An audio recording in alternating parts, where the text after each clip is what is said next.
Cegueira noturna curada, jovem dirige à noite após milagre. Era uma tarde de domingo, após o culto na Congregação Cristã no Brasil, quando o irmão José Carlos, um jovem de 24 anos, sentou-se no banco da igreja com o coração pesado.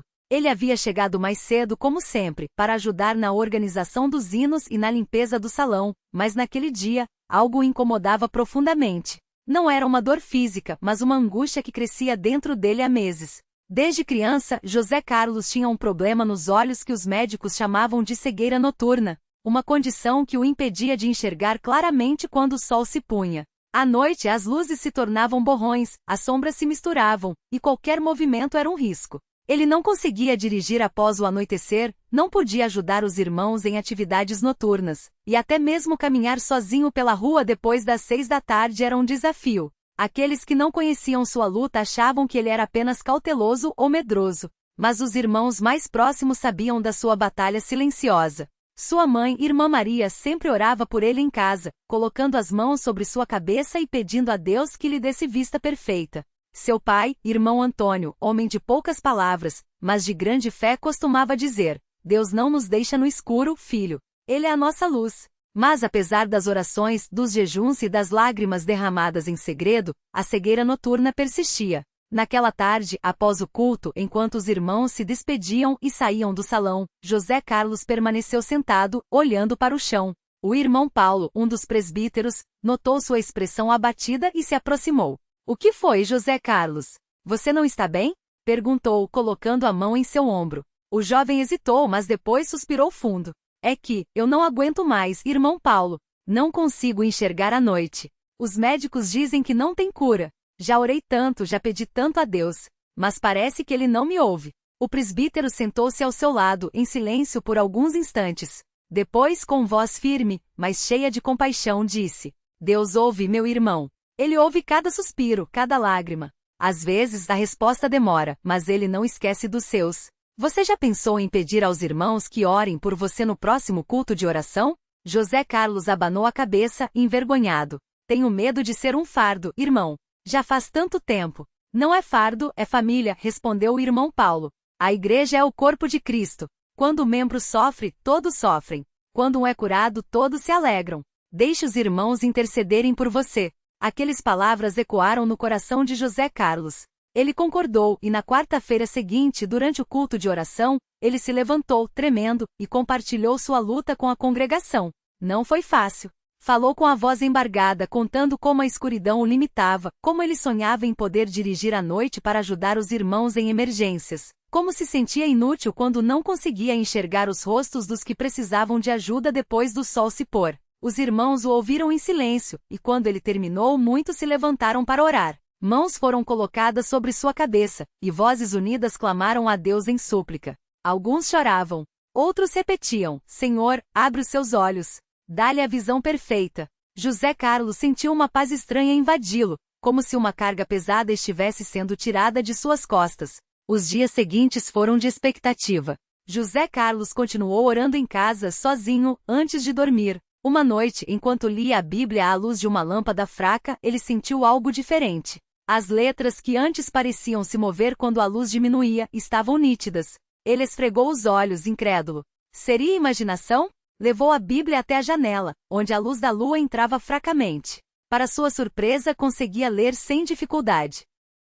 Seu coração começou a bater mais forte. Seria possível? Ele apanhou as chaves do carro, que estava estacionado na frente de casa, e saiu. A rua estava iluminada apenas pelos postes distantes, mas, pela primeira vez em anos, ele enxergava. Não como de dia, mas com uma clareza que não sentia há muito tempo. As sombras não eram mais um borrão, os contornos dos objetos eram visíveis. Ele entrou no carro, ligou o motor e, com as mãos trêmulas, começou a dirigir devagar. Não foi longe, apenas até o final da rua e volta, mas cada metro percorrido era uma vitória. Quando voltou para casa, suas pernas quase não o sustentavam. Ele caiu de joelhos no quarto e chorou. Não de tristeza, mas de gratidão. Deus havia ouvido. Deus havia respondido.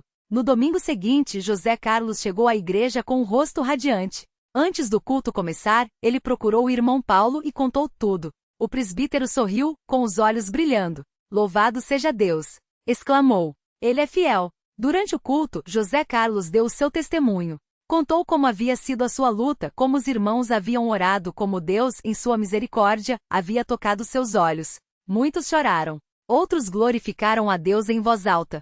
Alguns irmãos mais velhos que conheciam seu sofrimento se levantaram para abençoá-lo, colocando as mãos sobre sua cabeça e agradecendo ao Senhor pela cura. Nos dias que se seguiram, José Carlos não escondeu sua alegria. Começou a ajudar mais ativamente na igreja, especialmente à noite. Dirigia irmãos que precisavam de carona para cultos noturnos, participava de visitas a doentes, levava alimentos para famílias necessitadas. Sua vida havia mudado. O que antes era uma limitação, agora era um instrumento para servir. Mas nem tudo foi fácil após a cura. Houve momentos em que a dúvida tentou entrar em seu coração. Será que foi só uma melhora temporária?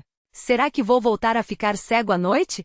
Em uma dessas noites, enquanto dirigia de volta para casa após levar um irmão ao hospital, uma névoa espessa cobriu a estrada. José Carlos sentiu o medo voltando. Suas mãos apertaram o volante, e ele começou a orar em voz baixa. Senhor, o Senhor me curou. Não me deixe voltar atrás. Dá-me fé para crer que a tua obra é perfeita. Foi então que, como um sopro suave, uma paz invadiu seu coração. A névoa parecia menos densa, e ele conseguiu chegar em casa em segurança. Naquele momento, ele entendeu que a cura não era apenas física, mas espiritual. Deus não apenas havia aberto seus olhos, mas também fortalecido sua fé. Anos se passaram desde aquele dia. José Carlos hoje é um dos jovens mais ativos na congregação. Ele dirige o coro, ajuda na organização dos cultos e, sempre que pode, compartilha seu testemunho com aqueles que passam por provações. Sua história se tornou um exemplo de que Deus não esquece dos seus, mesmo quando a resposta demora. Em uma tarde recentemente, enquanto ajudava a arrumar as cadeiras do salão após um culto, o irmão Paulo se aproximou novamente. Lembra daquele dia em que você me disse que achava que Deus não ouvia suas orações? Perguntou, sorrindo.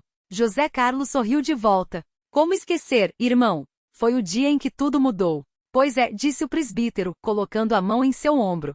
Deus ouve. Sempre ouve. Às vezes, a resposta vem como um raio. Outras vezes como uma brisa suave. Mas ele nunca falha. José Carlos olhou para o salão, agora vazio, mas cheio de memórias. Lembrou-se das noites em que chorou sozinho, das orações de sua mãe, das mãos dos irmãos sobre sua cabeça, da primeira vez que dirigiu a noite sem medo. E mais do que tudo, lembrou-se da fidelidade de Deus. É verdade, irmão, respondeu com a voz firme. Ele nunca falha. E com isso, os dois se ajoelharam ali mesmo, no salão silencioso, e agradeceram. Porque a história de José Carlos não era apenas sobre uma cura, mas sobre um Deus que vê, que ouve e que no seu tempo perfeito age. E isso, para ele, era mais do que suficiente. A vida de José Carlos depois daquele milagre não foi um caminho sem pedras, mas cada desafio se tornou uma oportunidade para ver a mão de Deus agindo de maneiras que ele jamais imaginaria. Não demorou muito para que novos testes viessem, não para abalá-lo, mas para confirmar que a fé que receberá não era passageira, mas uma âncora firme em sua alma. Certa noite, enquanto voltava de um culto em uma cidade vizinha, o carro que dirigia começou a falhar. Era uma estrada escura, sem iluminação, e o medo que antes o dominava tentou voltar. Mas dessa vez não era a cegueira noturna que o assustava, e sim a possibilidade de ficar abandonado ali sozinho. Parou o veículo no acostamento, desligou o motor e fechou os olhos. Senhor, o Senhor me livrou uma vez. O Senhor não me deixaria agora. Não era uma oração longa nem cheia de palavras bonitas, era um clamor sincero, como de um filho que sabe que o pai ouve. Não passaram nem 10 minutos quando um carro parou atrás do seu. Um irmão da congregação, que nem sabia que José Carlos estaria naquela estrada, tinha sentido no coração que deveria voltar por aquele caminho. Irmão, o que foi? Perguntou ao ver José Carlos ao lado do carro. O carro morreu, irmão. Não sei o que fazer. Sem hesitar, o irmão pegou seu macaco, trocou um pneu que estava furado sem que José Carlos nem percebesse, e em pouco tempo, o carro estava pronto para seguir viagem. Deus é bom, não é, irmão? Disse o irmão ao se despedir. José Carlos só conseguiu balançar a cabeça, emocionado. Não era coincidência. Era providência. Mas as provas não eram só físicas. Havia noites em que a dúvida voltava, não sobre a cura, aquilo era inegável, mas sobre seu próprio valor. Por que Deus me escolheu para isso? Eu não sou ninguém especial. Esses pensamentos o visitavam nos momentos de solidão, quando a voz do inimigo tentava minar sua confiança. Até que em um culto de oração, o presbítero leu um versículo que parece ter sido falado só para ele. Não fostes vós que me escolhestes a mim, mas eu vos escolhi a vós. João 15:16. Aquilo o abalou. Não era sobre merecimento. Era sobre graça. Deus não o curara porque ele era melhor que os outros, mas porque, em sua soberania, ele queria usar aquela história para encorajar muitos. E foi exatamente isso que aconteceu. Pouco tempo depois, uma irmã da congregação, Dona Maria, procurou José Carlos após um culto. Seu filho, Lucas, de apenas 10 anos, tinha o mesmo problema de visão noturna. Ela chorava enquanto contava. Ele tem medo de escuro, irmão. Diz que nunca vai poder ser como os outros meninos. José Carlos se ajoelhou ao lado dela e orou. Não prometeu cura imediata, mas compartilhou sua própria história, lembrando-a de que Deus não se esquece das crianças. Ensine-o a orar, irmã. Ensine-o a confiar. Deus tem seu tempo. Passaram-se semanas. Até que em um sábado à tarde, durante um culto de jovens, Lucas correu até José Carlos, os olhos brilhando. Irmão, ontem à noite eu consegui ver as estrelas. Minha mãe disse que era impossível, mas eu vi. José Carlos abraçou o menino e juntos, foram até a frente do salão. O presbítero, ao ver a cena, chamou a congregação para orar. Não foi um milagre barulhento com gritos ou manifestações estranhas. Foi silencioso, como um suspiro de Deus sobre aquelas vidas. Mas era real, e era suficiente. A partir daí, José Carlos passou a ser procurado não só por quem tinha problemas de saúde, mas por qualquer um que precisava de um ombro para chorar ou um testemunho para se apegar. Ele aprendeu que o milagre não era só para ele, era uma semente que Deus plantara para que outros colhessem frutos.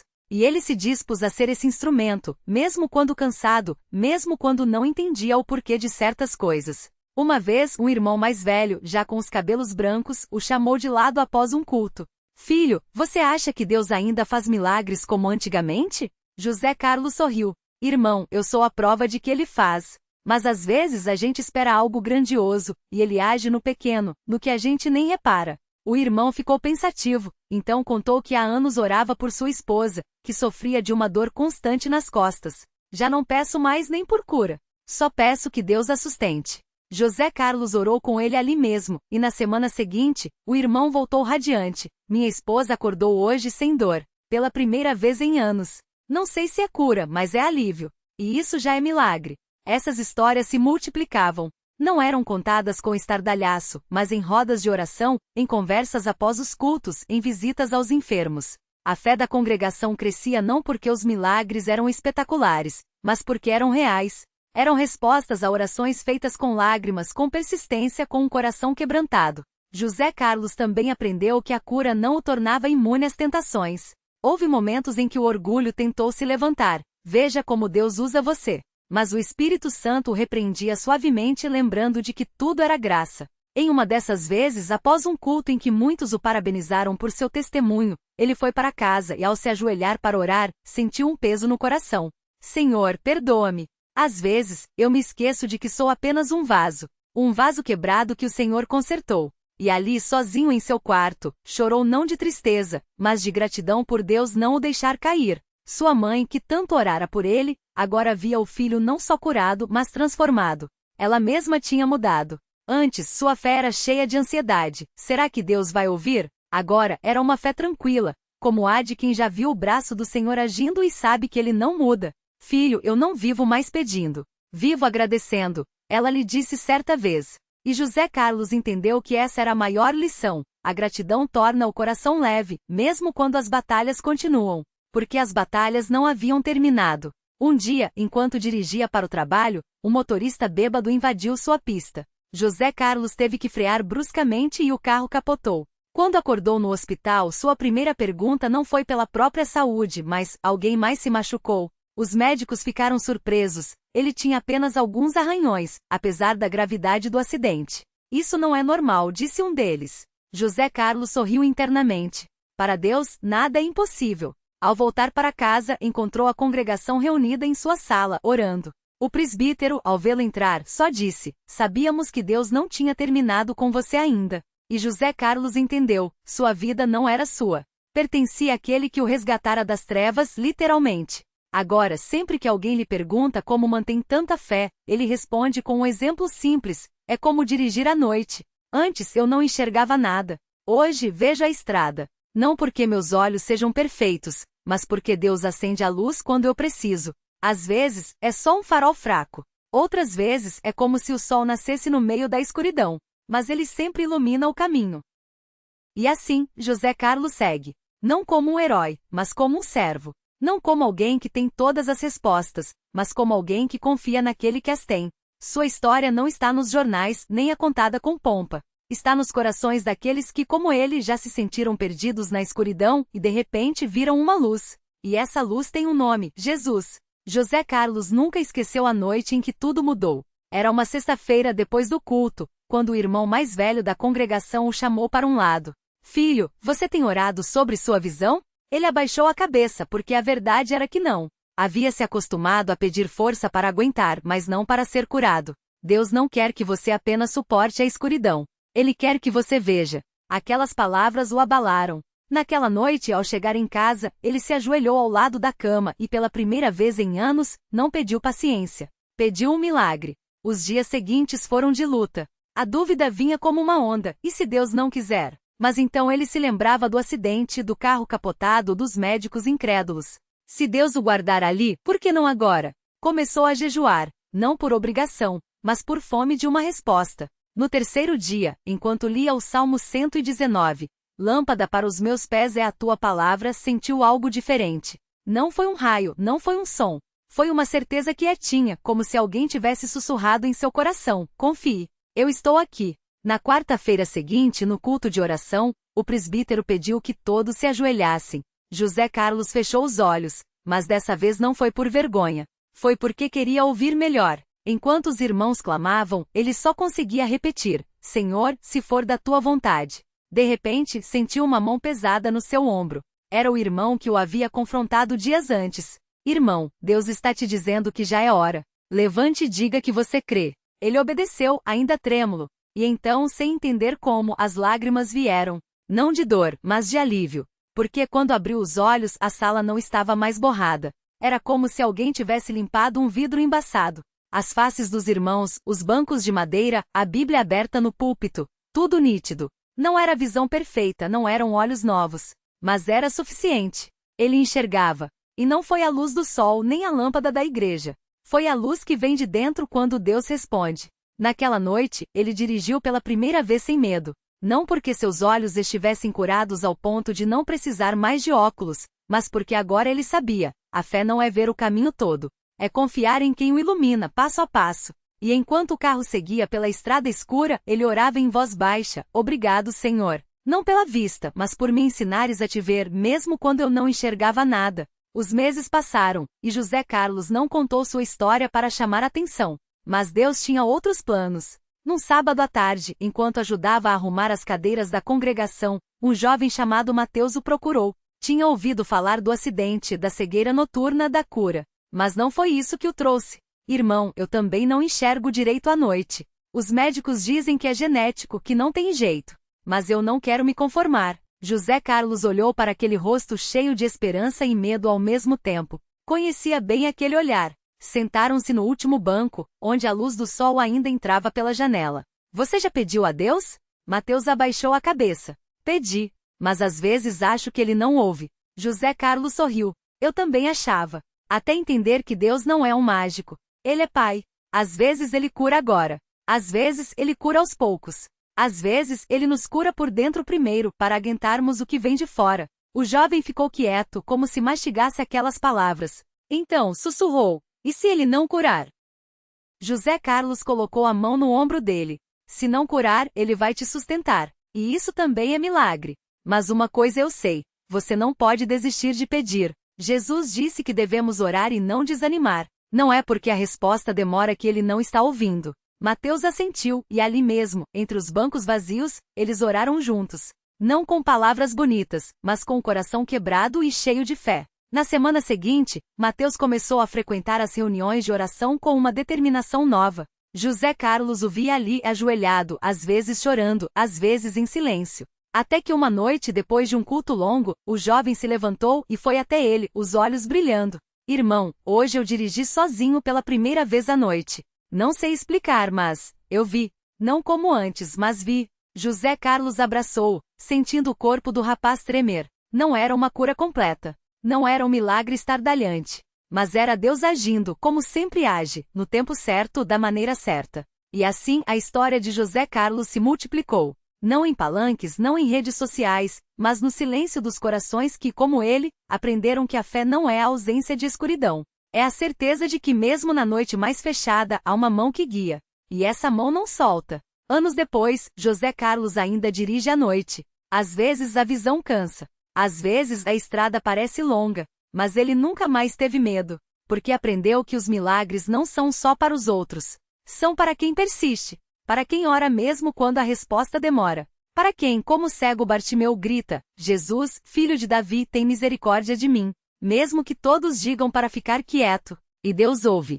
Sempre ouve. Talvez não da forma que esperamos. Talvez não no tempo que queremos. Mas Ele ouve. E quando menos esperamos, Ele age. Porque o Deus que abriu os olhos de José Carlos é o mesmo que hoje olha para você, para mim, para cada um que na escuridão ainda ousa acreditar. E isso, irmão, é a maior luz de todas.